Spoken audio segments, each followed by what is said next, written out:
یہ کوئی کشف الہام والا معاملہ بھی ہو سکتا ہے. اس امت میں تو یہ بین ہے. اس امت کے لیے غیر انبیاء کے ساتھ بھی ایسا معاملہ ہوتا تھا.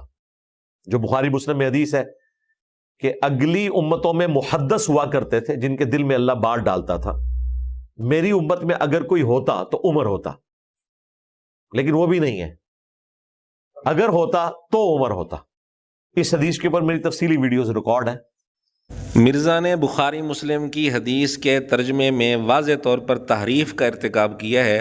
حدیث کا یہ ترجمہ بالکل نہیں ہے. صحیح بخاری میں یہ حدیث 2 جگہ موجود ہے اور اس میں ان کا لفظ ہے، لو کا لفظ نہیں ہے. یہ جو مرزا نے ترجمہ کیا کہ اگر ہوتا، یہ ترجمہ تب ہوتا جب یہاں لو کا لفظ ہوتا، لیکن اس حدیث میں لفظ ان ہے. اس کا ترجمہ بنے گا کہ اگر ایسا ہے، یوں ترجمہ بنے گا. اگر ایسا ہوتا یوں ترجمہ نہیں بنے گا.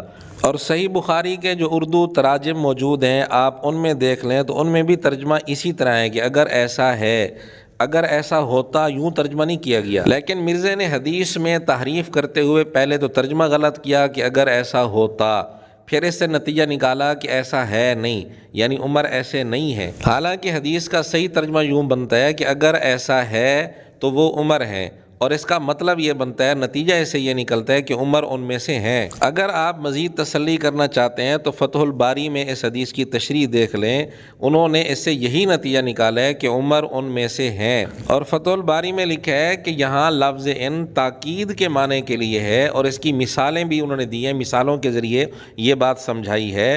فتح الباری وہ شرح ہے جس کے متعلق مرزا کہتے ہیں کہ دنیا میں بخاری کی سب سے بہترین شرح یہی ہے. بہرحال مرزا نے حدیث کا غلط ترجمہ کیا اور اس سے غلط نتیجہ نکالا. یہ مرزا نے حدیث میں تحریف کی ہے، حالانکہ نتیجہ یہ نکلتا ہے کہ عمر ان میں سے ہیں، اور حدیث کا ترجمہ یہ بنتا ہے کہ اگر کوئی ایسا ہے تو وہ عمر ہے. یہاں اگر کا لفظ تاکید والا معنی پیدا کرنے کے لیے اس کی مثال فتح الباری میں ایک یہ دی ہے کہ ایک آدمی نے کسی کے لیے کوئی محنت مزدوری کی، کام کیا، اور کام کرنے کے بعد اگلا آدمی پیسے نہیں دے رہا تھا، تو وہ آدمی کہتا ہے کہ اگر میں نے تیرے لیے کام کیا ہے تو مجھے اجرت دے دے.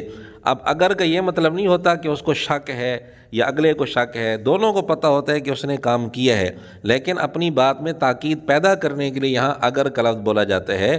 اسی طرح اس حدیث میں بھی ان کا جو لفظ بولا گیا ہے یہ تاکید پیدا کرنے کے لیے بولا گیا ہے.